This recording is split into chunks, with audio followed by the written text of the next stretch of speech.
Hello, everyone. Welcome to Talking Business.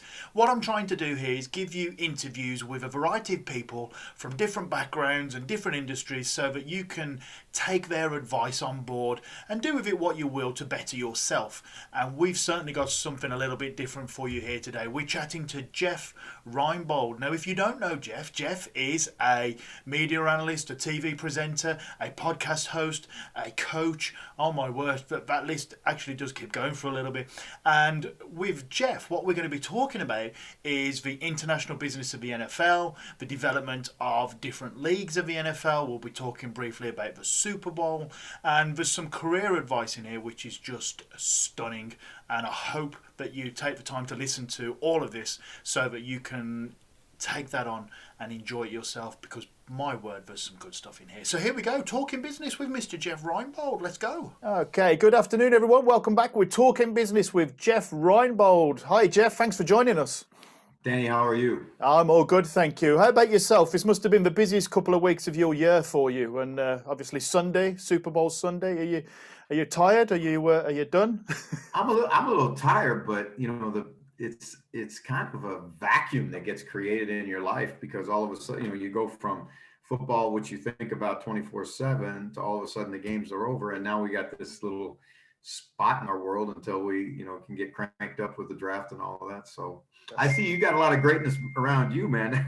Yeah, That's a collection right there. This is only some of them. There's a couple in my wash basket. There's a couple in my wardrobe. So I couldn't fit them all on. We'll have to do a couple of interviews, make sure we can get them all on the next one or something. But yeah, cool. big Niners fan here.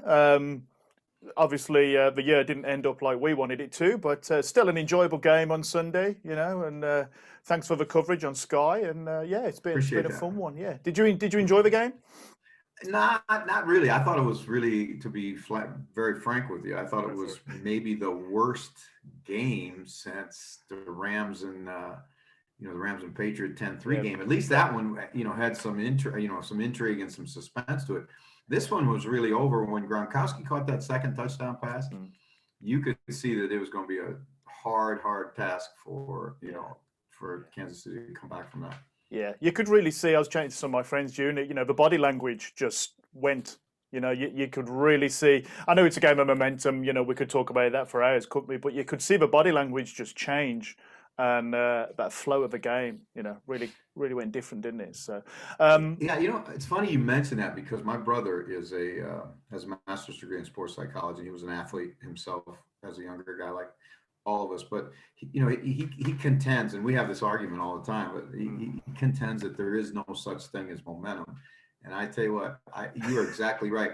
You could see the demeanor of the two teams. Yeah, Kansas City went from surprised at first to that feeling or that sense of when you punch a bully in the nose and all of a sudden he's not used to getting punched in the nose. yeah. And you saw the frustration come out in Yeah. Tyrann Mathieu and Chris Jones and all those guys. And then at the end, they just were like in shock because they couldn't believe what had happened to them. Yeah. It's very interesting to watch that. I'm sure from a psychological point, there's a lot to look at there. And I mean, while we're talking about football, I've got a couple of questions here for you. Okay. The gentleman who sits opposite me in our office, Mike, he's a Jets fan. So these questions come from him, and he's actually put his middle name as Mike, the long-suffering Jets fan. And it gets worse or better depending on your viewpoint. Mike already brought Sam Darnold's leaving present Ames. So he's a Jets fan. Well, you can read into that what you will. But he's a top guy, and he loves football. He's got a son who plays, been for tryouts at the GB team before all this COVID thing hit. And he's wondering about like the grassroots initiatives. Was NFL International with the massively popular Wembley and Tottenham games, was that the right thing to do, or should there have been more investment in grassroots around the country? What do you think about that? Well, I think that's a really deep question, and it's one that's involved in because it transcends commissioners. Because when Commissioner Tagliabue was at the end of his reign, he really wanted the globalization of the game to be his kind of his legacy. And then so we brought brought NFL Europe back, and I was a part of that, and then worked in the International Player Development Program for, I don't know, 3 or 4 years, and before I left. And it was really kind of this is where it gets kind of the political football that you got to play a little bit. Obviously, anytime the NFL spends money on something, it expects a return on investment because they're a business. It's a business, yeah. The problem that we kept bumping into was that if you really wanted just pure grassroots development, like if you wanted athletes to play in the National Football League, which is ultimately a goal of theirs. Why? Because they want what they've seen happen in professional baseball and basketball and in NHL hockey, and certainly now even in the Premiership, where you have so many foreign players playing, that they wanted those revenue streams from those countries. And so I sat in a meeting in New York, and Danny, this is really interesting. I sat in a meeting in New York, and we had that conversation. I said, okay, now let's look at where the demographics, where you're going to find athletes who have the skill set to play in the National Football League. And we went through some countries that we thought, I said, you've got to come to where the genetics match what you're going to ask the athlete to do at the highest level. And we got pushback from the business people, because they said, well, those aren't places where we're interested in. There weren't enough television sets, there weren't enough, so on and so forth. So, for example, we had an office in Tokyo for a long time, and really passionate NFL fans and all that stuff. But what we tried to get, and you have to, it's really got to be, and I had to learn this the hard way. You can't just say, here are the facts, right? You got to kind of couch it a little bit. But I said to him, we're spending all this money in Japan, and the reality of it is you're in a very, very, very shallow pool of genetic talent to play in the National Football League, because you got to understand, the average corner in the NFL now is probably 5'11", 195 pounds, 205 pounds, runs 4.4. Okay, where can you go get that guy, right? Well, those guys aren't they're not in Tokyo, or the very, very few of them, if there are, right? Yeah. But they knew that Japan, like England, their sports fans spend an inordinate amount of money on paraphernalia, watching the games, watching their teams, all that stuff. So it was yeah, exactly. And so it was kind of like it was a struggle between marketing and football. And I did a study for the league and we took an indigenous European player, one that played in the GFL in Germany, one that played in the BAFA leagues here, the French leagues, and just to create the same number of practice opportunities for that athlete who gets out of junior football at 19 to when he's done as a senior player, to match the number of practice opportunities that athlete would have if he had played high school football in the States and college football in the States. He would have had to play 21 years of amateur football in England. Wow. To match just the practice opportunities. I'm not talking about the level of equipment, coaching. Yeah, just to take reps and yeah. Yeah, and so what we're saying to them is somehow we've got to help the coaches and the players and the communities, get these kids better opportunities, get them more. Get them better coaching, get them better fields, better equipment, better officials, all that stuff. And really, that was the start of the idea of coming up with the NFL Academy, which is now up and running here in the UK. Yeah. Because that's a way to take the best players that you can locate, you can find, put them in a centralized location, give them weight rooms, give them education, give them opportunities to practice against other better players. Because it'd be like if you and I were boxers and I'm just the average guy, and so you box against me and you're a talented boxer. Well, you're only going to improve so much because I can only take you so far. That's the thing about football. You have to have other guys to compete against, right? And so, but if I'm an elite player and you're an elite player, obviously both of us will rise higher because we're competing at a higher level. And so it's a big, deep question. I think that where you can say the games have had success is obviously the fan interest, the money that they've generated, which the NFL has used to a great extent back into things like the academy and continue to work on fan development. And our position was, and this was really interesting because I said, when we were talking about these guys in New York, I said, we got to understand fan development and player development are not mutually exclusive things. They should be the same thing, because the sooner we can get a kid to fall in love with football and start to play. Now, the statistics will tell you, even in the United States, 2% of those who play high school football will ever sign an NFL contract, 2%. But what you hope is that those other 98% become the guys like you and me who buy the jerseys and watch the games on TV and become consumers of the NFL. And that was kind of interesting to them because they didn't really see it as that. They saw football development or player development as something totally on the side, but it's really all together. Yeah, I mean, that's fascinating. The level of depth and the level of thinking that's going into it, you know, as we see it on the surface and we look at it in our business lessons as advertising revenue, income from tickets and income from merchandise, this idea that finding players around the world and whatever that country can naturally produce is really interesting. And Mike, our Jets fan, was also wondering, you know, I mean, you've spoke about the centralization of the NFL Academy there. Is that something that they would look at kind of expanding, do you think? Are they going to have kind of, to talk about the American model, obviously on a smaller scale, would they have scouts going to Birmingham, Manchester, Bristol? Is that something that's happening? Well, and then you bring them all to that central point. That actually has been going on since 1999, when the international program was first brought into existence. Because and I'll tell you how that kind of happened.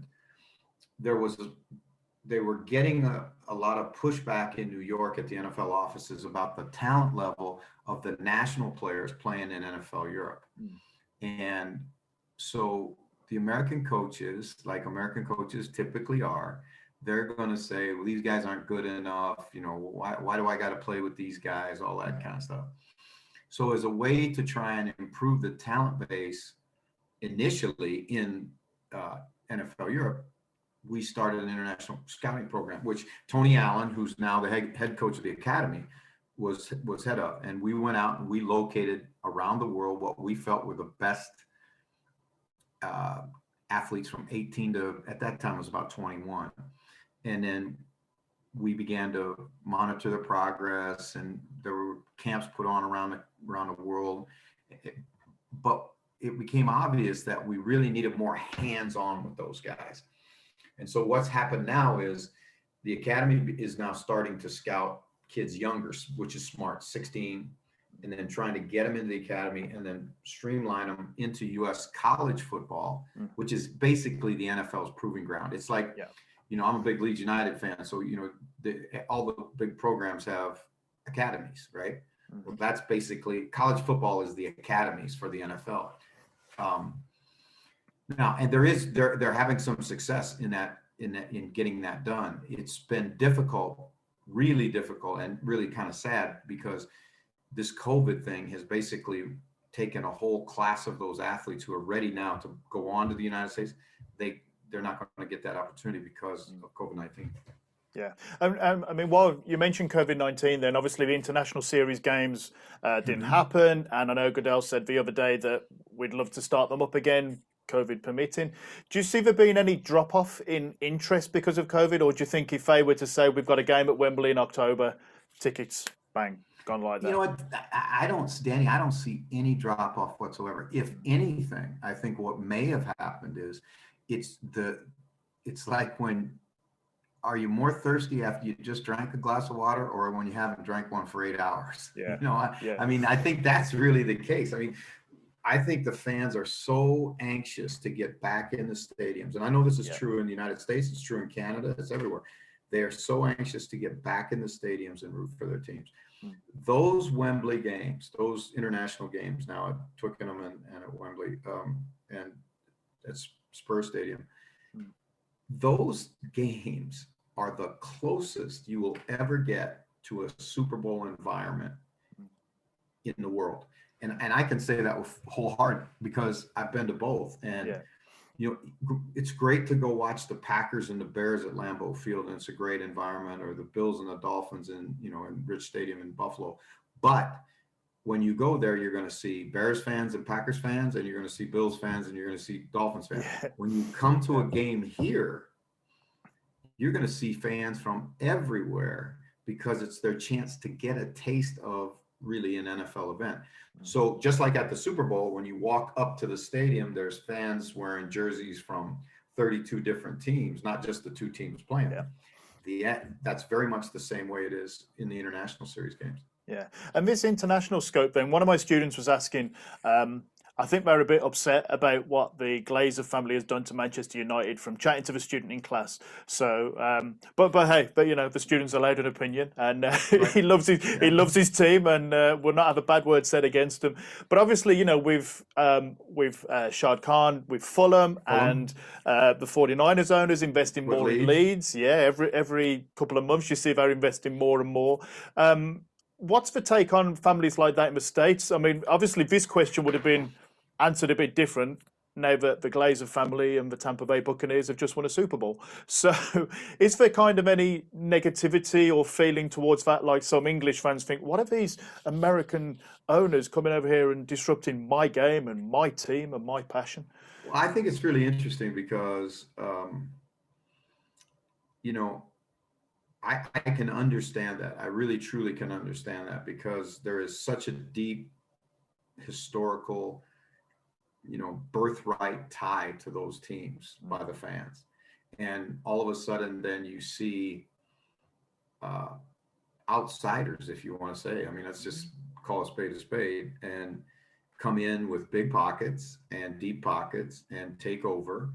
And the concern always is, what about our traditions? What about our history? What about, what's made generations of fathers and sons go to Man U games? I hope those things don't get obliterated, with the capitalism of it all. I don't know. We've got a Russian owner, I think, in Chelsea. You've got Emirates Stadium. The game it's an international world now. Yeah. And the business of the business is, make money and win. And so it takes money, especially when you talk about the Premiership, because they don't have a salary cap and such. It takes money, huge amounts of money, to put the requisite team on the field to win games. That's what, to me, would be really frustrating if I was a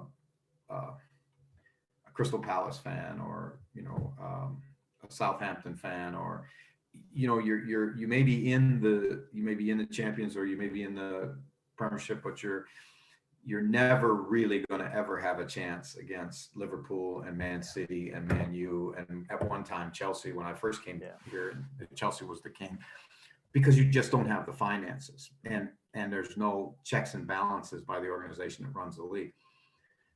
So, like, for example, you see a team like Green Bay, who's in a city of 200,000 people, competing on the same playing field with New York and Los Angeles and Miami and Dallas and Houston, and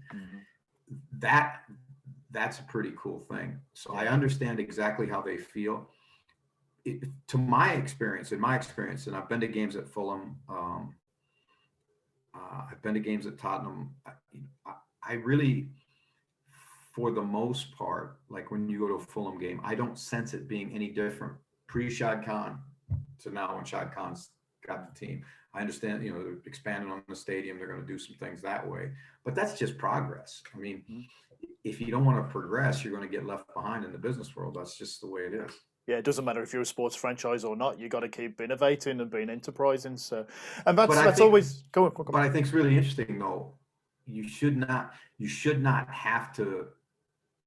You should not have to bail on your traditions and on your heritage and your culture. I think that's really critical. I saw a fascinating documentary, Danny, of West Ham's move from the old stadium to the new stadium. I don't know if you've ever seen it, but it was the last year at the old stadium. Yeah. And it was absolutely amazing documentary, and how the neighborhood and the old fans and everybody was, not bitter. Some were bitter, but most of them were kind of resigned that, yeah, I know we have to go to this new stadium. I know, but and they showed the last game at the old stadium, and it was just like, wow, I get it. I really do get it. Yeah. I think, two things when I chat to my students about the NFL, and compare it to the Premier League in, a variety of ways. But one thing is the parity, like you're talking about. And when I tell them about the draft and that the worst team gets the first pick of the best players, of the inexact science excused, and that blows their mind because obviously in the Premiership, whoever's got the most money gets the best players. But also there where you're talking about that loyalty. And when you say to the students, no, teams just move. They just move cities. And that just doesn't compute. We've got students who are like cricket fans and football fans, and the idea of just saying, yeah, no, it's been fun, but the money is up in LA, so that's where we're going. That's a real thing that they really struggle with. Yeah, and I understand too, because you think about teams, St. Louis, for example, who's lost two teams. Cleveland lost a team, got a team back. It's really, really, Baltimore lost a team, got a team back. Mm-hmm. It's really the hole that it leaves when they do that is so deep, and so that scar is so, nasty.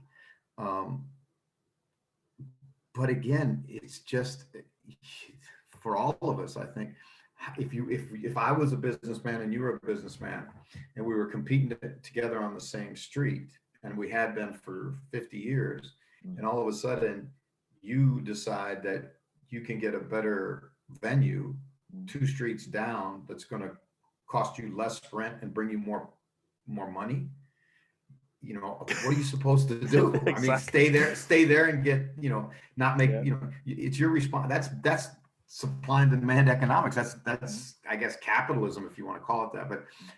But however, on the other hand, it's the emotional scar that's left on a community when they lose their team.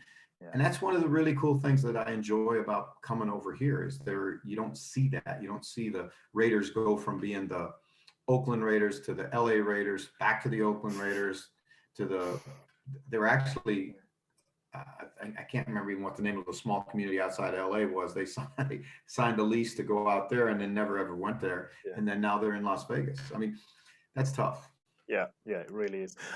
So, I mean, I could talk football all day, but, some of our students have got some media studies questions and things like that. Cool. And about your career, what you've done. So in terms of, who is Jeff Reinebold, rather than looking at Wikipedia and things, and you do a lot in the media, with podcasts and TV. So can you give us a brief summary of like what you do now and how you got to where you are in terms of, your role in the media?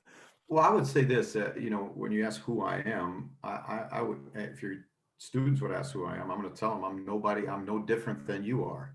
I'm just an average, wasn't born into a media family, wasn't born into a football family, wasn't born into any of this. It just, it just evolved. And people ask me that sometimes. I get that from young people. Sometimes they say, well, I want to do what you do. How do I do it? And, I have to be honest with them. I say, I did not have a plan in place. My kind of standard line is, Mao Zedong had a 5-year plan. I didn't know what I was doing 5 days right now. It just kind of worked out. But I think this is the bottom line in it all when you look at it. If you are passionate about what you do, right? No matter what that is, it could be football, it could be guitar, it could be movies, it could be, sales, it could be whatever. It doesn't matter, because what you do for a living is far less important than how you do what you do for a living. And if you have passion for what you do,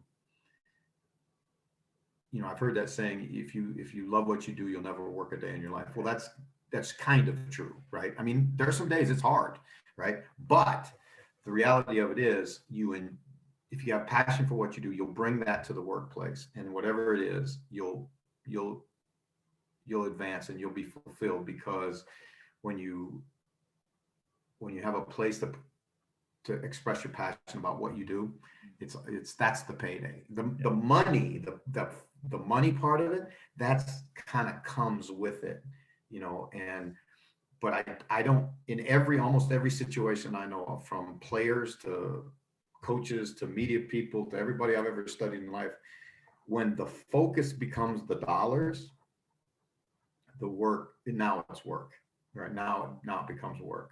And so what concerns me, Danny, so much about young kids today, God, I sound like an old man, but but to young people, if I would say to young people, is, everybody's going to tell you what you can't do. They're going to tell you can't do this, is too far-fetched, no way, you'll never make a living at that. Da, da, da. Well, you can buy into that if you choose, and they'll be right. Or you can go the other way and say, now let's just see where it takes me. And I mean, it's taken me to some pretty awesome places. Yeah. That's such a great response. I mean, to hear that from somebody like yourself, rather than just me, because I say quite a lot, but then they go, "Oh, Danny's talking again." So to hear it from people who have been there and done it is really interesting. So life in the media, then, is it glamorous? There's the perception of, oh, this guy, he just comes on and he chats football on Sky Sports. That must be so cool, and he gets paid for it. That's all he does. Wow, that's fantastic. So is it glamorous what you do? There's parts of it that are. I'll be honest with you. There's things that every once in a while you got to pinch yourself, and because, like I said, I didn't come from anything. I didn't come from money. I didn't come from great higher education. I didn't come from privileged background or anything. I just was a guy, just like every other guy. And when you get a chance to do some of the cool things that we get to do, go to some of the parties that there are at the Super Bowl, and when cars pick you up and take you places, and all that stuff, that if you're into that stuff, you go, wow. I just every once in a while kind of giggle and go, dude, I've been fooling them the whole time. But it just comes down to this. Like, my wife asked me one time, she said, God, that must be hard when you're on live TV and you know that there's millions of people out there watching what you do, and if you screw up, there's no take, right? This is in the movies, right? Take 27, right? If you screw it up on live TV, you screw up. That's it. But I said, baby, maybe if I thought about it in those terms, but I think about it as if you and I are sitting here just having this conversation. That's what Sunday night is to me. It's a 5-hour long conversation with a friend. Yeah. And your friend might giggle at you if you screw it up, but he's not going to ridicule you. So you're not losing your job over it, are you? Yeah, because I think if you have that anxiety that, oh my God, if I say the wrong thing, or if I screw this up, or like I've been up there, and I'm on the telestration machine, which is like, it is the ultimate judge and jury, right? Because if you draw the line the wrong way, or if it doesn't work, or and I've been up there this year twice, where you go up there and you start, and all of a sudden it's not working. Hey, when I'm in my classroom, this is 5 times a day. Twice in your life, you got it good. Try about 7 or 8 times a lesson 5 times a day, then we'll talk. That's what I'm saying, man. It's just like, well, you can fold if you want to, and you can swear and throw a fit, but the reality of it is, you got to just go. You got to go with it. And again, same thing. I think that somewhere in my childhood, maybe, I guess I'm not a psychologist, but somewhere in my childhood, that was imprinted on my brain that okay, who cares if you screw up? I mean, it's not the end of the world, and because I don't think you can do the job the right way if you spend your whole day worrying about, in anything in life, right? I mean, think about it. You got a free kick in front of the net for the championship, right? Well, if you attack the ball thinking, oh my God, what happens if I miss? You're probably going to miss. That's just the way it works. And the same thing when you're like, you're a young dude and you're going out, you want to ask that girl out for a date. Well, just I tell you what, if you go over there and mealy mouth it like that, you're probably not going to get. She's not going to say yes or not be very impressed by you, probably. So, there's a saying I think is really true. It's you miss 100% of the shots you don't take.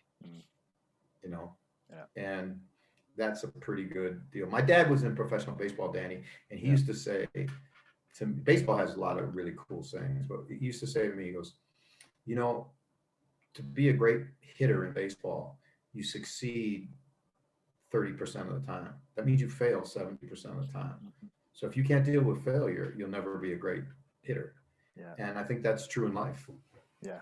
I think what you've done, you've given me enough quotes to fill up a whole wall of my classroom now. I'm going to have your picture all round the place, and people are going, "Who's that guy?" Who's that? So yeah. So thanks for providing me with that ammunition. I mean, I'd normally kind of wrap things up with talking about advice you'd give to youngsters. You've done that fantastically, but in terms of there's a lot of negativity. There's the media is all negative, pretty much. And the students can get down a little bit like, well, I'm supposed to be starting my career in 4 months. I'm supposed to be starting to university in 6 months. And it can be quite, it can bring them down, and I understand that, it's bringing grown adults down and we're able to think about it. But in terms of like how they should sell themselves and kind of go forward with it, how important is giving the right message on social media for getting employed? How important is the mindset and everything with this really troublesome time that we're going through? What would you say to that? Great point, great question, and great place to really spend some time, because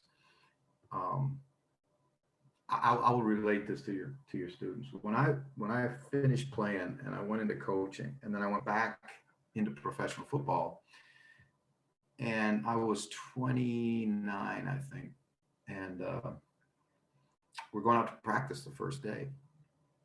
And it hit me like, oh God, I've got players older than me. I've got guys that played a lot more professional football than I ever did. What am I going to do?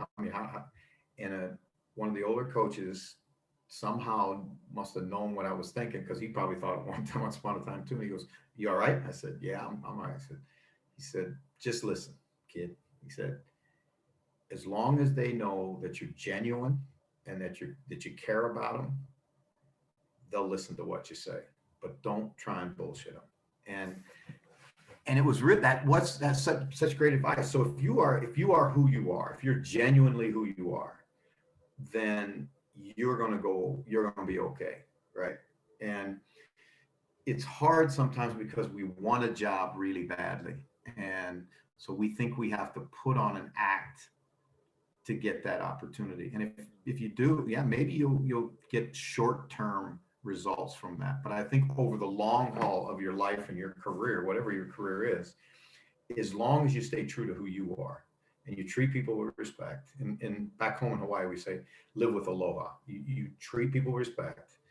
When you can help someone else, you do, not because it's going to help you, but it's the right thing to do. Then you're gonna go farther than you ever would have imagined, and much farther, I think, truly, and you'll be much more happy than if you bullshitted your way through it. Well, thank you for your honesty. That's refreshing to hear. I hope you can use those words. I apologize. Yeah, it'd be fine. Trust me, they've heard worse than what you're saying. Yeah, they've heard worse than what I know. So don't worry about that. No, what? Tell your kids, any of them that want to go into media, that I do a little Twitter thing on every Tuesday evening at 8:00, and it's called Coffee with Coach, and it's just an open forum kind of thing. It's not, and what I always welcome on young people that want to get into the business and try and create a little bit of a forum where they can interact and get a feel for how it works, and because somebody helped me along the way, and now it's my responsibility to help somebody else, and then their responsibility to help the next ones. Yeah, what an offer! I'll get that out to our students, across variety of subjects at our college. Really appreciate that, and we'll catch up with you on that. But yeah, thank you so much for taking the time to chat to us today. What I'll pause this in a second. Stay on the line. We'll say cheerio. But Jeff, thank you so much for your honesty and your insight. We've really appreciated it. Thank you. It's my pleasure, brother. Appreciate it. Super. Thank you. How about that for some great advice there? Jeff Reinebold, thank you so much for that. Really appreciate you taking the time to talk to me and share your wisdom and your insight and your knowledge and your experiences with us. Really good of you to do that. And for everybody else who's watching, thank you so much for watching. I have no doubt that you got a lot out of that. So you can please feel free to like, share, subscribe and do all those good things. And we'll see you again for another episode of Talking Business. Thank you. Bye-bye.